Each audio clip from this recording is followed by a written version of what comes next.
Lakini leo makanisa yetu imekuwa ni garage ya manyundo kupiga watu. Dhambi haina uwezo wa kupunguza dhamani ya binadamu. Haina. Unasikia hiyo? Ukipita pale nje uone noti ya 1000 ndio hiyo. Uone maji ya sewage inapita juu yake. Utawacha hiyo noti sababu maji ya sewage imepita juu yake ama utaiokota? Ndio Biblia inasema Adam alikuwa mwana wa Mungu. Umeisoma hivyo? Adam hakuwa kiumbe cha Mungu. Adam alikuwa mwana wa Mungu. Hakuna ibilisi hapo. Umesikia kuna giza? Umesikia kuna kutokujua? Unasikia hiyo? Utakemea mapepo lakini hiyo haitasaidia. Utakemea mapepo. Hiyo haitasaidia. Bado watabaki katika giza. Ndio maana akaja. Maana thamani yangu na yake ilikuwa ni sawa. Bei yetu ni sawa. Bei yangu sio chini na bei ya Kristo liko juu. Hapana. Wenyewe. Na hata watu wakwewe wangapi? Hata wakwewe wengi kiasi gani? Uwezi ona umegongana? Hapana.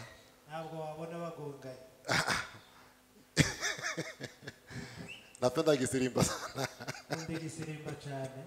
Amen. Bwana asifiwe. Amen. Ila tumerudi kipindi kingine cha kumalizia jioni ya leo.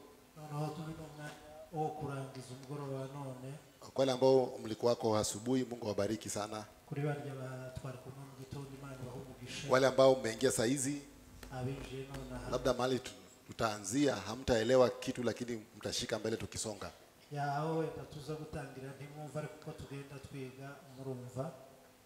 Nashukuru wahubiri wote mliofika siku ya leo. Mungu awabariki. Mungu wa amani awabariki kwa kuchukua wakati na kuwa sehemu ya hii ibada. Amen. Amen. Wacha nifundike hii sababu ya mtu wa video. Au kuona lakini nimeona mbele yako. Nikufunikie hiyo ndio uweze kuchukua video vizuri. Sawa. Sawa, kwa majina ni Pastor Pst.Odiambo. Ni mchungaji wa Grace Family hapa Umoja. Ndio mshumba wa Grace Family na Umoja. Tunahubiri Kristo. Na tunahubiri uhai ambao tumepokea ndani ya Kristo. Tunahubiri injili safi. Injili ambayo haina vikwazo. Injili ambayo inadhihirisha maisha ya Kristo. Hebu tuende Wakorintho wa pili. Mlango ni wa 4. Hiyo ndio kichwa cha mkutano huu. Nitaanzia mstari wa 3. Inasema, but if our gospel be hid, it is hid to them that are lost, in whom the God of this world hath blinded the minds of them which believe not, lest the light of the glorious gospel of Christ, who is the image of God, should shine unto them. For we preach not ourselves, but Christ Jesus the Lord, and ourselves your servants for Jesus' sake. For God, who commanded the light to shine out of darkness, has shined in our hearts to give the light of the knowledge of the glory of God in the face of Jesus Christ.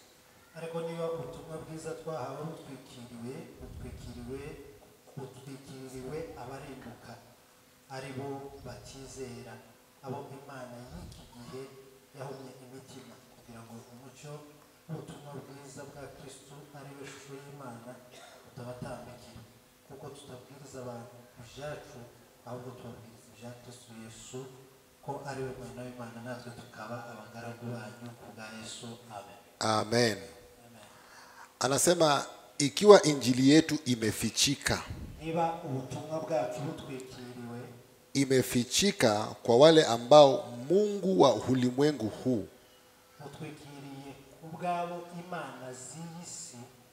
ameweza kufunga akili zao,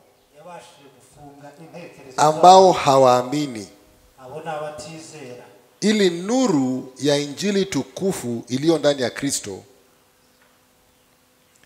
ili nuru ya injili tukufu ya Kristo kugira ngo umuco w'ubwiza bwa Kristo ambaye ndiye mfano wa Mungu ariyo shusho y'Imana isiangaze kwao. itabamurikira. Bwana asifiwe. Amen.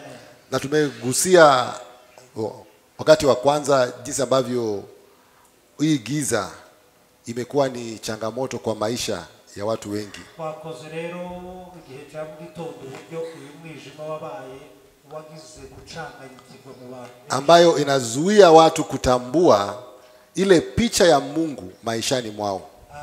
Ituma abantu batabona ishusho y'Imana mu buzima bwabo. Na tukaona ya kwamba tuzakubona yuko sisi tumetokana na Mungu. twebwe twavuye ku Mana. Sisi tumechimbwa kutoka kwa jiwe ambalo ni Kristo. Twachukuwe kwibuye ari ryo Kristo. Na maana sisi ni sehemu ya hilo jiwe. Kubera ko turi bamwe muri iryo buye. Lile jiwe haliwezi kuwa tofauti na sisi. Iryo buye rero ntiryatandukana natwe. Sisi na Kristo tuko twe na Kristo turumwe. Tunafanana. Turasa. Maana tumetoka katika chanzo kimoja. Kuko tuva mu nkomoko imwe. Sisi ni wa baba mmoja. Twese turabo umuvyeyi. Tumetoka katika jiwe moja. Twavuye kwibuye rimwe. Na hiyo ndio ufunuo ambao ibilisi ama miungu ya dunia hii ubwo iryo niryo hishurirwa umubi cyangwa se imana z'isi haiwezi kupenda watu waweze kujua. ntabwo ishaka ko abantu babimenya. Maana wanapofahamu wao ni nani, bamaze kumenya abo aribo, wanapofahamu walikotoka, bamaze kumenya aho bavuye, basi tena hawawezi danganyika. ntabwo bashobora gushukika ukundi. Unadanganyika tu kwa ile eneo ambayo hauna maarifa. Noneho ushukika ahantu kuko udafite ubumenyi. Huyu mtu wa video, uyu muntu wa video ambaye anafanya mambo ya video, ukora video, anaweza danganya watu wengi sana hapa. ashobora kubesha abantu benshi. Maana watu wengi hapa hawaelewi mambo ya video ni nini. Kuko abantu benshi ntibazi ibya video byari. Lakini akipata mtu mwingine mwenye anaelewa mambo ya video, ariko abonye undi ubizi, hawezi mdanganya, maana anaelewa. uko abyumva. Sasa unadanganyika tu kwa jambo ambalo hauelewi. Ushukika cyangwa ubesheka kuco utazi. Kwa hivyo tukitambua sisi ni kina nani, tumaze kutahura abo turibo, tuwe tumetoka wapi, kamenya aho tuva, tumeumbwa kwa mfano wa Mungu, waremwe mu shusho y'Imana, tuko na hiyo picha na sura ya Mungu, dufite iyo shusho y'Imana, tutaanza kuishi jinsi ambavyo Mungu alikusudia kuanzia mwanzo. tuzatangira kubaho kuko Imana yabigambiriye uhereye mu itangiriro. Na tukasema ya kwamba tuvuga yuko wakati unaishi maisha matakatifu, igihe ubayeho ubuzima bwejejwe, sio kwamba unajaribu kuwa kitu ambacho hujakuwa. ntabwo ari ukugerageza kuba icyo utari cyo. Utakatifu ndio asili yetu. Kwezwa niyo nkomoko cyangwa nibo twe. Hapo ndipo tulipokuwa tangu mwanzo. Aho rero niho twari turuhereye mu itangiriro. Kabla Mungu hajaumba misingi ya dunia, yuko Imana ishira ifatiro z'isi, alituchagua ndani ya Kristo yadutoranirije muri Kristo ili tuwe watakatifu na tusiwe na hatia. Tudafite ikosa cyangwa inenge iyari yose. Kwa hivyo ulichaguliwa kama mtakatifu kuanzia mwanzo. Kuri ubwo watoranijwe kuwera uhereye mu itangiriro. Na hata wakati Adamu alipoanguka, igihe Adamu yaguye, hiyo haikuharibu mpango wa Mungu kuhusu sisi. Ibyo ntabwo byigeze bikuraho umpango w'Imana ku bwacu. Maana Biblia inasema, Biblia inavuga, mwana kondoo alitengwa akasulubiwa kabla ya misingi ya ulimwengu kuwekwa. Biblia inavuga ngo umwana w'intama yatazwe arabambwa mbere yuko ifatiro z'isi zibaho. Huyu mwana kondoo alitengwa kabla misingi ya dunia iwekwe. No kuvuga ngo uyu mwana w'intama yatambwe mbere yuko isi ibaho. Maana Mungu alijua dawa yetu ni gani, kuko Imana yamenye ko umuti wacu uwariwo, na njia ya kuturudisha tuishi jinsi ambavyo alikusudia kuanzia mwanzo. Nizira yo kutugarura kugira ngo tubeho uburyo yagambiriye ko tubaho uhereye mu itangiriro. Bwana asifiwe. Amen. Hebu tuende kwa Waefeso 4 kuanzia mstari wa 17. Tuje mu Waefeso 4 guhera ku murongo wa 17. Tuangalie maisha ya mtu ambaye hajaamini. Turebe ubuzima bw'umuntu utarize.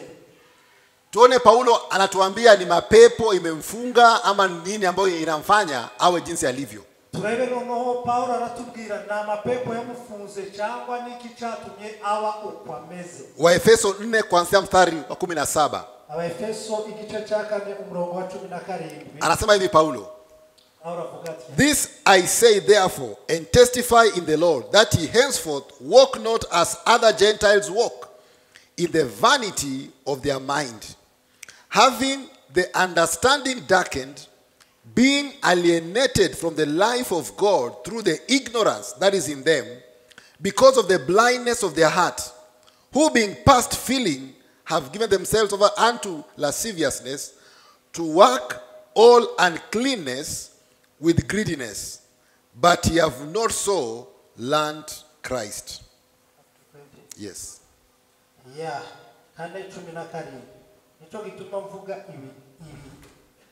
Habihamya umwami yuko mutakigenda kuko abapagani bagenda bakurikiza ibitagira umumaro byo mu mitima yabo. Ubwenge bwabo buri mu mwijima kandi ubujiji buri muri bo no kunangirwa kw'imitima yabo byabatandukanije n'ubugingo buva ku Mana. Kandi babaye ibiti biha ubusambanyi bwinshi, gukora iby'isoni byose bifatanije no kwifuza. Ariko mwebwe timwize Kristo mutyo. Amen. Amen. Amen. Sasa asubuhi tulijifundisha jinsi ambavyo Kristo alimfunulia Peter kuhusu mahali alipo. Twavuze uburyo Imana yashuriye Petero kubijanye naho yavuye. Jinsi Kristo alivyomfunulia Peter kuhusu mahali ambapo Peter ametoka. Uburyo Kristo yashuriye Petero aho yavuye. Petro alipokea ufunuo Kristo ni nani. Petero yakirishurirwa uwo Kristo ariwe. Akamwambia wewe ni Kristo mwana wa Mungu aliye hai. Aramubwira ngo uri Kristo mwana w'Imana. Naye Kristo akamwambia Simon mwana wa Jona. Na Kristo abwira Simon ati uri umwana wa Yona. Akamwambia wewe ni mawe. Aramubwira ngo uramabuye. Jina Peter ni mawe. Izina Petero na mabuye. Akamwambia juu ya mwamba huu mkubwa. Kandi kuri urwo rutare runini. Unajua mawe kutoka kwenye lile jiwe kubwa. Nukuvuga amabuye ava ku ibuye rinini. Nitajenga kanisa langu. Zubaka itorero ryanjye. Na milango ya kuzimu haitaweza kuishinda. Kandi amarembo y'ikuzimu ntazarinyeganyeza. Na tukaona hilo jina kanisa tuzakuona izina ikanisa linamaanisha kutambua kule ulikotoka. Bigaragaza inkomoko yaho wavuye. Ama kuita kitu na jina la mahali lilikotoka. Cyangwa se kuita ikintu izina bikurikiranye n'inkomoko yacu. Na tukaona Yesu akiwa anaelezea akisema, tuona Yesu asobanura avuga kwamba tukijua kule tulikotoka, avuga ati itumenye inkomoko yacu, milango ya kutokujua ama milango ya giza nokuvuga ngo amarembo yo kutamenya cyangwa amarembo y'umwijima haitashinda kanisa. Ntabwo abasha kunyeganyeza cyangwa se ama haitatushinda. Cyangwa se ntabwo azadutsinda. Wakati unajua umetoka wapi, iyo uzi iyo wavuye inkomoko, wakati unajua wewe ni nani, iyo umaze kwimenya uriwe, basi unaweza ishi jinsi ambavyo inafaa uweze kuishi. Rero ubasha kubaho uburyo utegerezwa kubaho. Lakini kama haujijui, ariko iyo utizi na ujielewi wewe ni nani, utisobanukiwe, haujui umetoka wapi, utaziyumva, haujui ukoo wenu ni gani, inkomoko yawe, inakuwa ngumu kuishi jinsi ambavyo ukoo wenu unafaa kuishi. Biragoye rero kugira ngo ubeho ubuzima bumeze nabo aho ukomoka. Watu wa Kongo wamefaulu sana kwa kushikana kabisa na kushika mila zao kabisa, maana wanajua hao ni nani, wanajua wametoka wapi, wanajua mila zao, na wanaishi kulingana na kule walikotoka na mila zao. Na ni ngumu sana kuwatoa hapo. Na sisi pia tukijua tumetoka wapi, tukijua asili yetu ni gani, tukijua tuliumbwa namna gani, na tuliumbwa tuishi namna gani, kandi tukamenya ko ubu twaremwe kugira ngo tubeho. Tunapojua hivyo, basi milango ya kutokujua haitaweza kutushinda kuishi maisha ya Mungu. Kuishi maisha ya Mungu. Bwana asifiwe. Kwa hivyo siku ya leo, kama kuna shida kubwa ambayo inasumbua binadamu, hata sio ibilisi, ni kutokujua, ni kutokuona, ni giza. Hebu sikiza jinsi Paulo anavyoongea kuhusu maisha ya mtu ambaye hajaamini. Anasema hivi kwamba ninawaelezea na kushuhudia katika Bwana kwamba kuanzia leo msitembee jinsi watu wa mataifa wanavyotembea, katika utupu wa akili zao.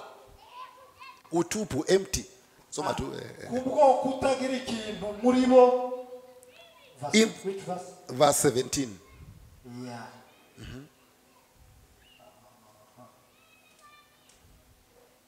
Yeah. Bakurikiza ibitagira umumaro byabo, katika utupu wa akili zao, mu bitagira umumaro byabo, having the understanding darkened. Verse 18. Yes. Bakurikiza ibitagira umumaro mu mitima yabo. Their understanding, yani ufahamu wao umetiwa giza. Kumenya kwabo kwatwikiriwe n'umwijima. Bwana asifiwe. Amen. Bado niko pale pale tu kuhusu giza. Niliwaambia giza haina nguvu ya kuinua kitu yoyote hapa. Giza haina nguvu ya kutoa hii kiti pale ilete hapa na ichukue hii meza ipeleke pale. Giza haina nguvu. Lakini giza inakuzuia kuona ile kitu ambayo tayari iko hapo. Unatembea usiku, kukiwa na giza, unaweza ingia kwa shimo. Si kwamba hiyo shimo haikuwa hapo. Si kwamba giza imeleta shimo. Shimo ilikuweko tu, lakini giza ilifunika usione. Watu wa mataifa ama watu ambao hawajaokoka,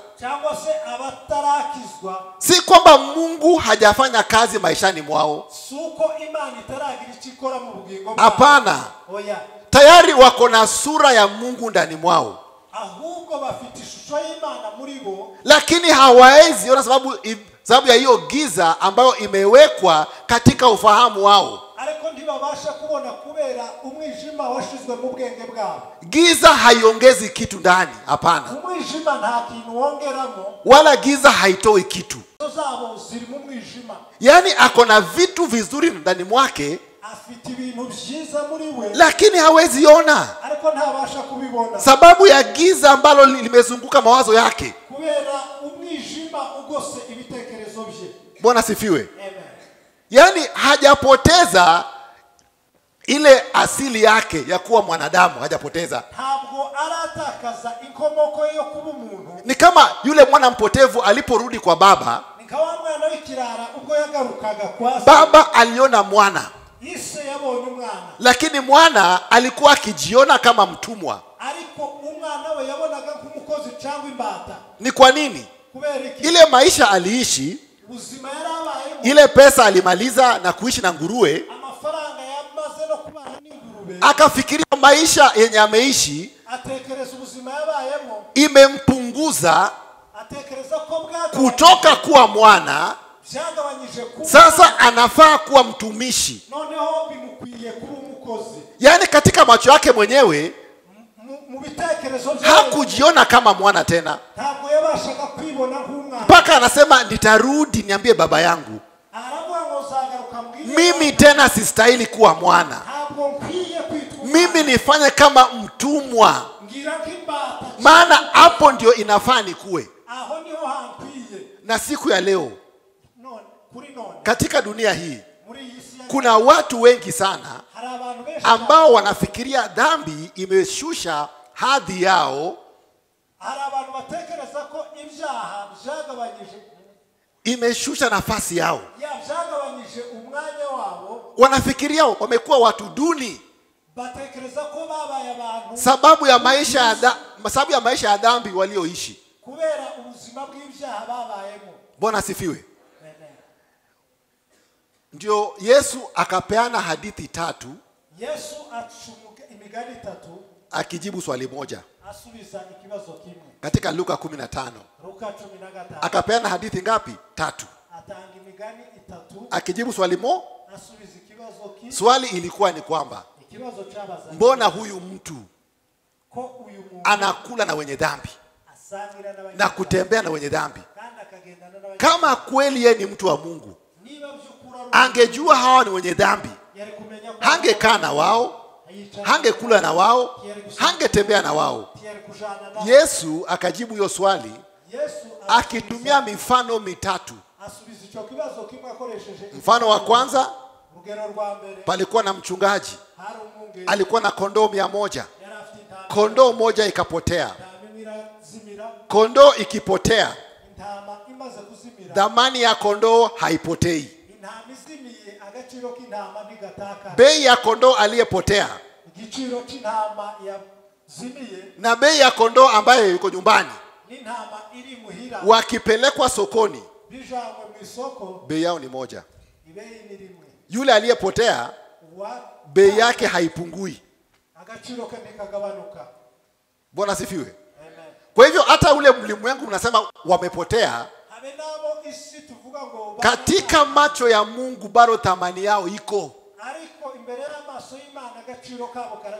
Na hiyo jina kupotea inamaanisha kuna mwenyewe. Kitu hakiwezi potea kama hakina mwenyewe. Unasikia? Kitu hakiwezi potea kama hakina mwenyewe. Ukisikia imepotea inamaanisha ina mwenyewe. Ambao mnasema wamepotea, wako na mwenyewe. Na huyo mwenyewe ndio amekuja kuwatafuta. Maana ameona dhamani ndani yao. Akachukua huyo kondoo aliyepotea, akamweka kwa mabega yake. Hatuambiwi alimuosha. Maana kupotea hakufanyi mtu mchafu. Unasikia? Hakuiosha, aliibeba jinsi ilivyo, akaiweka kwenye mgongo wake, akaenda nao nyumbani, na akaita wenzake wakasherekea. Bwana asifiwe. Akatoa mfano wa pili, akasema palikuwa na mama alikuwa na shilingi 10. Moja ikapotea, akaakisha taa, akafagia nyumba mpaka akapata hiyo shilingi moja iliyopotea. Wakati noti ya 1000 inapotea, ukipita pale nje uone noti ya 1000 ndio hiyo, uone maji ya sewage inapita juu yake, utawacha hiyo noti sababu maji ya sewage imepita juu yake ama utaiokota?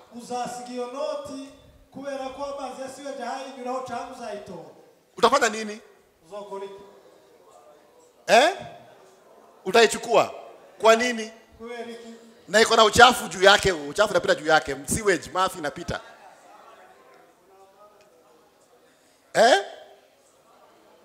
Dhamani yake bado iko, si ndio? Na hiyo noti ya 1000 inaweza nunua kitu ambayo noti ya 1000 ambayo uko nao kwa mfuko inaweza nunua. Si ni kweli? Yaani hiyo uchafu haijapunguza thamani yake.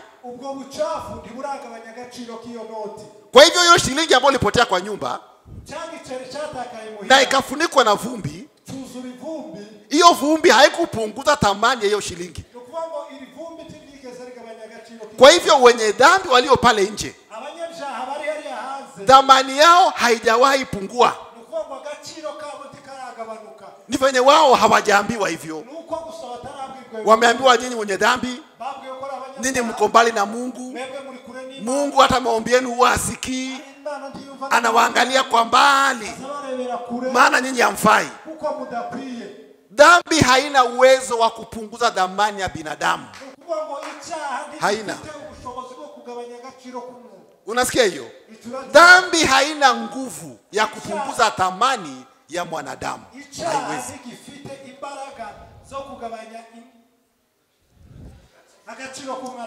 Kama dhambi ingeweza kupunguza thamani yetu, hiyo miaka binadamu ameishi kwa dhambi, hiyo miaka binadamu ameishi kwa dhambi tangu Adam.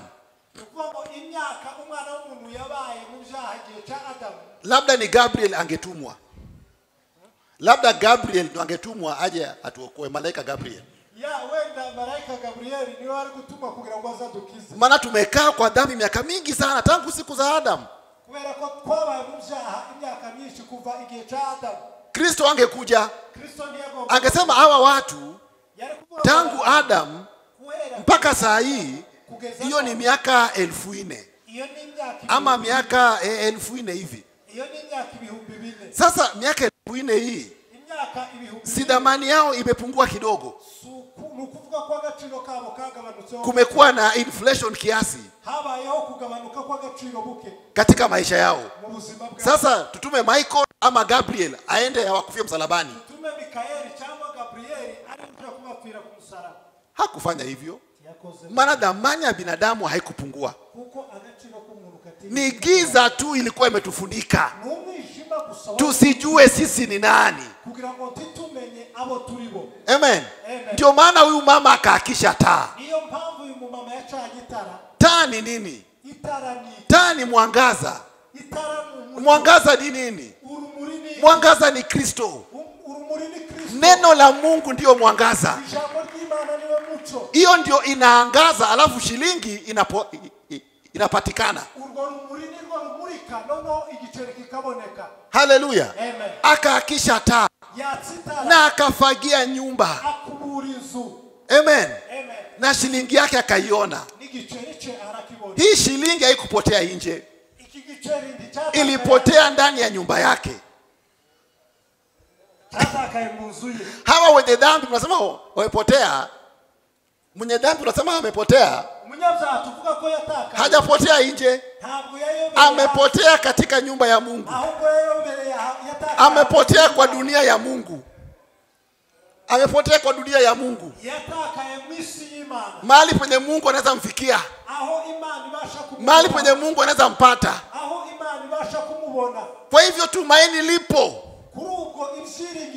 Ni giza tu ndio umeleta shida na uchafu wa dhambi. Lakini habari njema ni kwamba Kristo alikuja na ufagio. Na ufagio ulikuwa ni damu yake mwenyewe. Na kupitia hiyo damu akaondoa uchafu wote, ili mimi nipatikane, ili wewe upatikane, na huyu apatikane. Na ulipopatikana, dhamani yako ilikuwa haijapungua. Haleluya. Bwana sifiwe. Ndio maana Kristo alipotuangalia na akajiangalia, akaona ile jinsi ambavyo alivyo, ile thamani yako nayo ndio thamani niko nayo. Ndio maana akaja. Maana thamani yangu na yake ilikuwa ni sawa. Bei yetu ni sawa. Bei yangu sio chini na bei ya Kristo iko juu. Hapana. Bei yangu iko sawa na bei ya Kristo. Hiyo 1000 ya mtaro na hiyo 1000 kwa mfuko yako, dhamani yao ni moja. Bwana sifiwe. Amen. Alafu akapenda mfano wa mwisho, akasema palikuwa na mzee alikuwa na wana wawili. Yule mdogo akafikia umri wake wa kurithi, akafanyiwa sherehe ya kurithi na akapatiwa mali yake. Lakini akaamua, mimi mali yangu hii Sitaitumia hapa kwenye uwepo wa Baba huko. Nitaenda mbali na uwepo wa Baba. Nitaenda mbali Baba hawezi nifikia. Na akaenda. Alipoenda akapoteza pia ile hekima ya kuweza kulinda mali. Unapotoka katika uwepo wa Baba, hata ile hekima ambayo ungeweza kuitumia ili kuweza kulinda hiyo mali na hiyo urithi unaipoteza. Bwana asifiwe. Akapoteza hayo maarifa.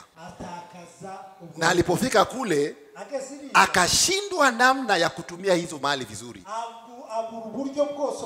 Maana ametoka kwa uwepo wa Baba.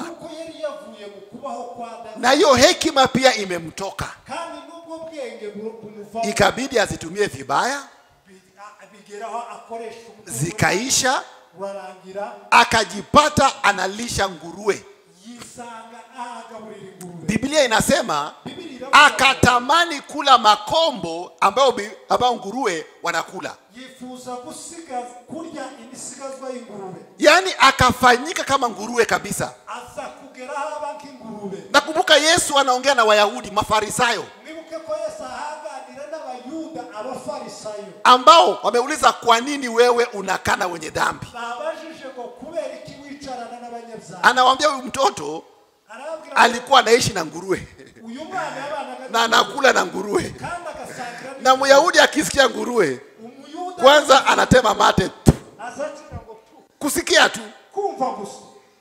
Sasa anaambiwa alikuwa anaishi na wao.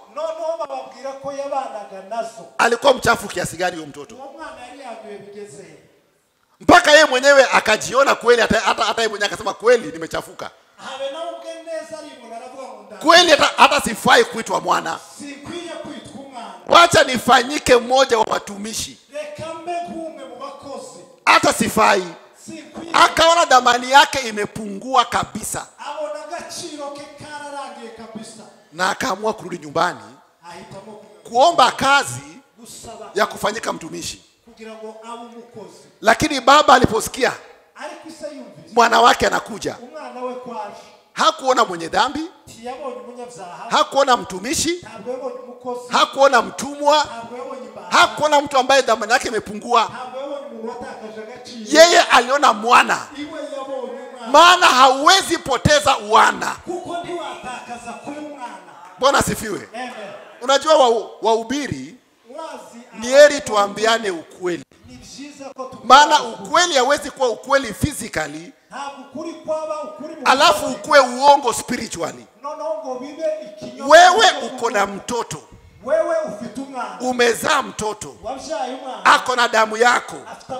Huyo mtoto atakoma lini kuwa mtoto wako?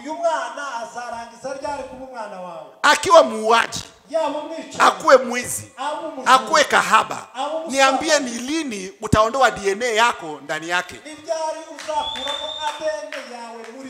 Utaitoa aje? Hakuna science ambayo imepatikana ambayo inaweza fanya hivyo. Na kama science ya kibinadamu haiwezi fanya hivyo, pia hakuna science ya kiungu ambayo inaweza kukutoa kuwa mwana na ukuwe mtumwa. Hakuna. Ukiwa mwana utakuwa mwana milele. Hiyo huwezi badilisha. Mwana anaweza amua ishi na nguruwe, lakini bado ni mwana tu. Anaweza amua kule chakula ya nguruwe, lakini bado ni mwana. Yeye mwenyewe ameamua, lakini wana hauishi. Baba alipomuona aliona mwana, hakuona mtumwa. Haleluya. Hauwezi ondoa wana ndani ya mtu. Tuambiane ukweli. Huo ndio ukweli ulivyo. Hauwezi. Utakuwa mwana na umekufanyika mwana na umekuwa mwana. Bwana asifiwe. Na hivyo ndivyo tulivyo. Sisi ni wana wa Mungu. Amen. Tunapookoka tunafunuliwa macho, tunajitambua sisi ni wana. Amen. Unajua sasa ingine kuna mambo huwa sipendi kuongea maana najua maswali itakuja hapa kama 1000. kuna mambo sitaki kuongea zaidi hapo. Lakini naweza waelezea zaidi hapo. Amen. Unajua Biblia inasema Adam alikuwa mwana wa Mungu. Umeisoma hivyo? Adam hakuwa kiumbe cha Mungu. Adam alikuwa mwana wa Mungu. Amen. Ukisoma Luka mlango wa 3. Wakati inaongea kuhusu genealogy ya Yesu. Inatupeleka mpaka kwa Adam. Alafu inasema Adam the son of God. Adam umwana w'Imana. Unashika hiyo? Hello? Hello. Najua hiyo maswali mingi itainuka hapo. Sasa nilikuwa nikiwaelezea hivi. Nalishaka kubereza gutya. Hii mawe hii kokoto. Hii kokoto ututubuye. Imetoka kwa jiwe kubwa. Zavuye kuibuye rinini. Si ni kweli? Sivyo. Kokoto hii haiwezi kuwa tofauti na ile jiwe kubwa ambayo imetoka ndani yake. Si ni kweli? Ututubuye rero ntitwatandukanywa n'ibuye rinini twakuwemo. Na kama sisi binadamu tumetoka kwa Mungu, hatuwezi kuwa tofauti na huyo Mungu. Tulisoma hiyo kwa wingi asubuhi. Tukaona tumetoka wapi? Kwa Mungu. Hapo ndipo identity yetu ipo. Tumechongwa kutoka kwa lile jiwe kubwa. Ukistudy hii kokoto iko hapa, utagundua hii kokoto iko 100%, 100%. Inafanana na ile jiwe ambayo ilitunjwa ikatolewa. Na sisi binadamu pia hapo ndio tumetoka. Tumetoka kwa Baba. Ndio Paulo anasema kwamba watu wa dunia ufahamu wao umetiwa giza, wasiweze kuona wametoka wapi. Jinsi ule mwana mpotevu, maisha ya dhambi ama kuishi na nguruwe ilitia mawazo yake giza, asijitambue yeye ni mwana. Ndio maana ilibidi baba alipomuona akaitisha vazi la wana, akavalishwa vazi kwanza la wana ili ajisikie yeye ni mwana, yeye si mtumishi. Akaitisha pete ambayo iko na mamlaka ya wana, akamregeshia mamlaka yake ajione yeye ni mwana. Akaitisha viatu, maana watumwa walikuwa hawavai viatu, ilikuwa ni wenye nyumba na wana. Akamrejeshia viatu, akavaa, na akavaa vazi, na akavaa pete, akajiona kweli mimi ni mwana. Unasikia? Na kuna wengi leo ambao wanafikiria wao sio wana, sababu yale maisha wameishi, yale mambo wanapitia kwa maisha, giza limewaingia. Giza limewaingia katika mawazo yao, wasijione wao ni wana. Haleluya. Hebu turudi hapa. Waefeso 4:17. Mstari wa 18. Having the understanding darkened. Ufahamu wao umetiwa giza. Being alienated from the life of God through the ignorance.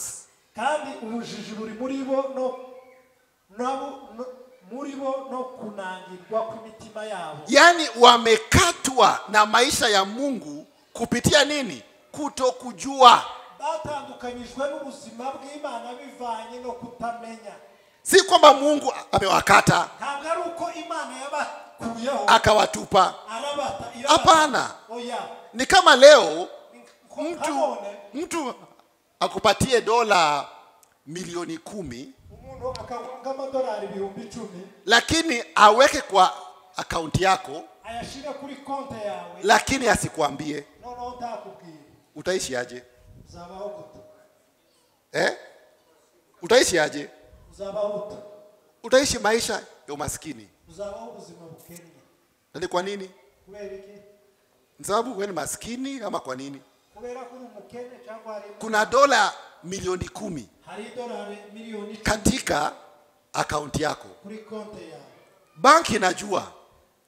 Hata banki inashangaa. Na uli nani mbona hatoi hizi pesa? Banki inabizi neza ko hari amafaranga izayibaza aya mafaranga kugenda ku. Lakini wewe haujui. Ariko wowe ntubizi. Wewe hata shopping hauna shopping. Ntufite na shopping. Hata pesa ya airtime hauna. Habe na mafaranga y'inite ntafite. Unafuliza bado M-Pesa. Uzawiri gufuriza gusa. Sababu haujui. Unafuliza. Alafu umeenda kwa M-Shwari umekopa. Umeenda kwa Tala umekopa. Lakini akaunti yako ina dola milioni 10. Niambie shida ni nini? Shida ni nini? Kutokujua. Unasikia? Hasa kutokujua inaweza kukukata kutoka kwa maisha ambayo inafaa uenjoy. Sababu ya kutokujua. Hiyo ndio maisha ambayo tulikuwa kitambo. Tulikuwa hatujui. Ndio maana tulikuwa tunalewa, tunafanya ukahaba, tunakuwa wezi, tunakuwa wachoyo, tunakuwa watu wabaya. Sababu tulikuwa hatujui sisi ni nani, utajiri ambao tuko nao tulikuwa hatujui. Sasa kutokujua kunaweza kukuzuia kuishi maisha ya kiungu. Hawa jamaa wamejikata na maisha ya Mungu sababu ya kutokujua.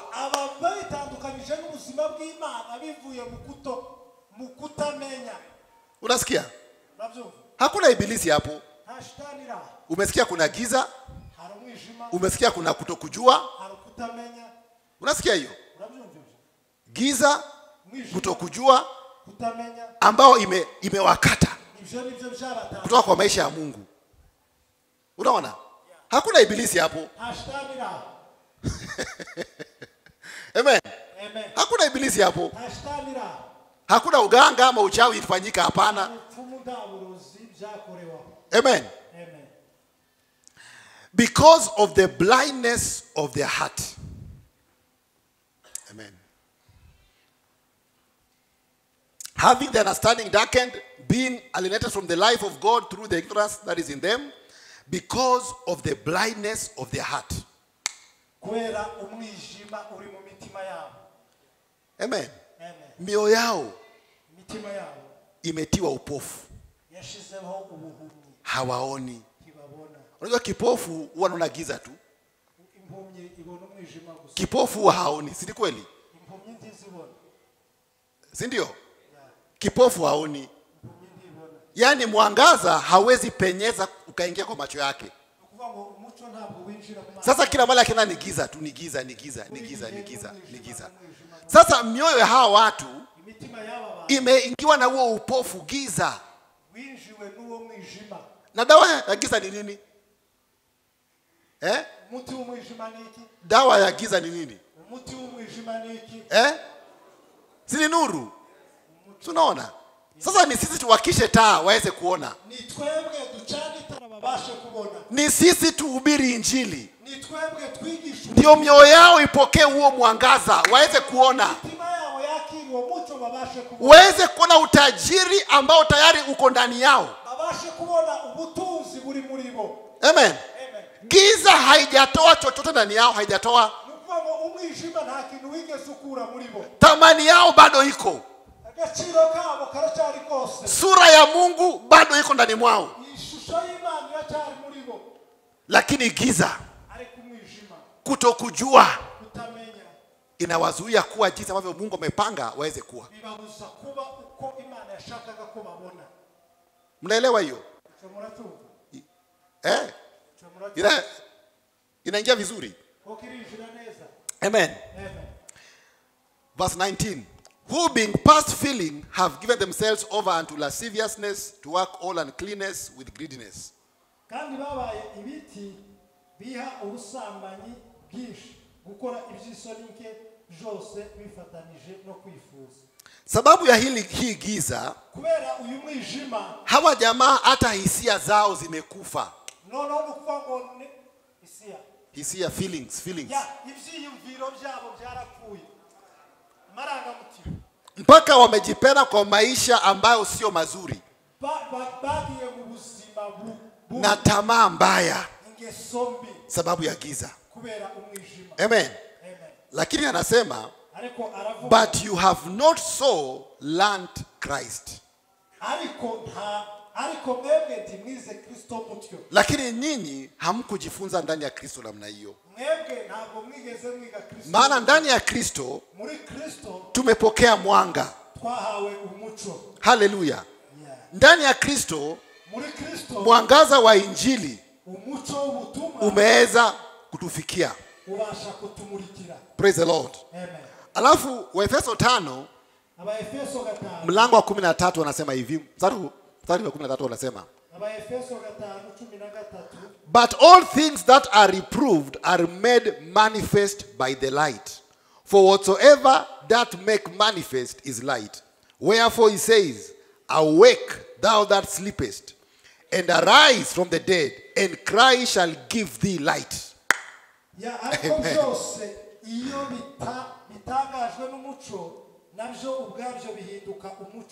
Kuko ikimurikiwe n'umucyo cyose gihinduka umucyo, nico gituma bivugwa ngo usinziriye we kanguka uzuke, Kristo abone uko akumurikira. Amen. Anasema kwamba ni mwangaza ama nuru aravuga ko ari umucyo ndio inadhihirisha kila kitu. Umucyo niwe ugaragaza buri kintu cyose. Saizi tukizima hizi taa hapa, tuzinije aya matara, tutaanza kugongana hapa, maana hatuonani. Lakini taa ikiwaka, naona muslimu wako pale, ndaona muslimu hariya, Bosco ndio ule pale amekaa pale, ndaona Bosco, William amekaa pale, William ali hariya. Unaona? Na yeye aona sababu ya nini? Mwangaza. Ndaona kubera umucyo. Unaona? Hii mwangaza haijatengeza kitu hapa ndani. Nukwamba uyu mucyo nta kintu wareka. Haijabeba kiti ikaongezea hapo. Ntabwo wigezuza nigiti intebe nguyo. Hii mwangaza haijaweka muslimu pale. Umucyo ntabwo wigezushira muslimu hari. Muslimu alikuwa pale tu. Muslimu yaraha. Mwangaza tu imenisaidia kuona. Nukwamba umucyo afashe kumubona. Sasa mwangaza wa Kristo. Umucyo wa Kristo. Hii nuru ya cha yetu ndani ya Kristo inafanya tujue jinsi Mungu anavyotujua. Bwana asifiwe. Ndio maana anasema inuka wewe uliyelala, toka katika mauti. Ukiwa ndani ya giza ni kama umekufa, maana hauwezi ona, hauwezi tambua chochote kizuri mwako, hauwezi tambua kitu kizuri ndani mwako sababu ya giza. Ni kama umekufa kabisa, ni kama hauna thamani, ni kama hauna thamani. Naye Kristo atakuangazia. Hallelujah. Praise the Lord. Amen. Ndio maana Yesu akasema katika Yohana 8 mstari wa 12, then spoke Jesus again unto them saying, I am the light of the world. He that follows me shall not walk in darkness, but shall have the light of life. Sio hii nuru, nuru ya uzima. Hiyo ni tofauti na hii nuru. Unaweza kuwa na hii taa lakini bado unaishi maisha ya giza. Nuru ya Kristo ni nuru ya uzima, nuru ya uhai, the light of life, ambayo itakufanya utambue wewe ni nani, uone thamani yako, jijue jinsi Mungu anavyokujua. Na ukijua wewe ni nani, na ujijue venye Mungu anakujua, utaishi venye Mungu anataka uishi. Hallelujah. Amen. Zaburi 119 na mlango wa mstari wa 130. Zaburi Psalms 119 verse 130. Inasema hivi. Psalms 119 verses 130. The entrance of thy word giveth light, it giveth understanding unto the simple. Hallelujah. Amen. Kwa hivyo tu ni neno la Mungu ambalo linapeana nuru, linapeana kuelewa. Amen. Amen. Wale watu ulimwengu ambao kuelewa kwao kumetiwa giza, neno la Mungu ndio ambalo linapeana hiyo nuru. Amen. Zaburi 36 na mstari wa 9. Zaburi 36 umurongo wa 9. For with thee is the fountain of life, in thy light shall we see light. Amen. Hebu soma Psalms 36 verse 9. 36 verse 9. Bazahazwa rwose n'umubyibuho wo mu nzu yawe, kandi uzabuhira uruzi rw'ibyishimo. 36 verse 9. Verse 9. Bazahazwa rwose n'umubyibuho wo mu nzu yawe, kandi uzabuhira uruzi rw'ibyishimo byawe. Amen. Katika nuru ya Mungu umucyo w'Imana tutaona mwangaza. Tuzabona umucyo. Bwana sifiwe. Hebu nikwambie, tumejipea kazi mingi sana ya kupigana na ibilisi na mapepo. Shida ya hii ulimwengu sio ibilisi na mapepo. Shida ya hii ulimwengu inahitaji nuru peke yake. Inahitaji neno la Mungu. Hiyo ndio nuru ambayo imekosekana. Utakemea mapepo, lakini hiyo haitasaidia. Utakemea mapepo, hiyo haitasaidia. Bado watabaki katika giza. Hata utoe pepo ndani ya mtu, lakini bado mawazo yake yamejaa giza. Umemsaidia? Hapana. Dawa ni neno. Tuwakishe taa ya neno. Tufundishe watu. Tuwaonyeshe jinsi walivyo ndani ya Kristo. Jinsi wamekamilika ndani ya Kristo. Tumekamilika. Sisi ndiye mawe ambayo inajenga nyumba ya Mungu. Na hii mawe ilikuwa ikichimbwa kwenye kware.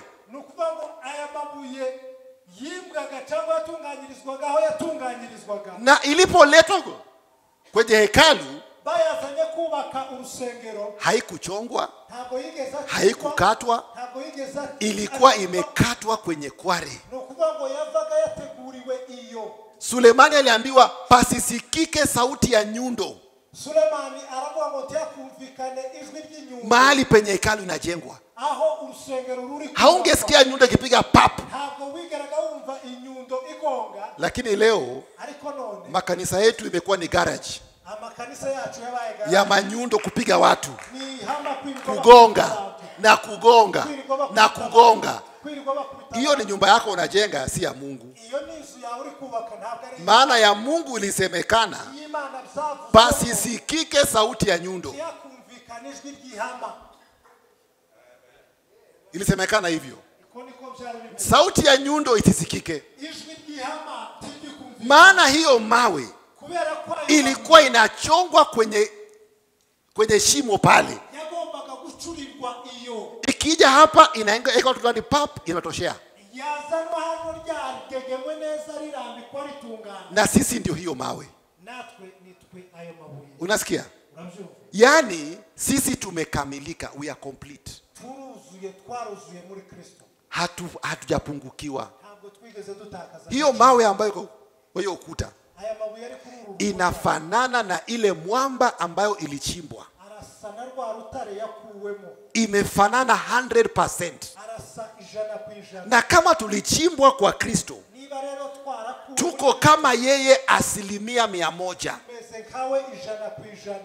Ndio maana tunahubiri ili muweze kujua na muweze kuona, na ukishaona uweze kuishi kulingana na maisha ambayo uko nayo. Bwana sifiwe. Wacha nimalizie hapo, tunaendelea kesho. Na kesho usikose. Kesho njoo na mtu. Hii leo nimeonjesha tu. Hii sijahubiri bado. Hii ni kionjo nimepeana. Kesho nakuja na dozi mzima sasa.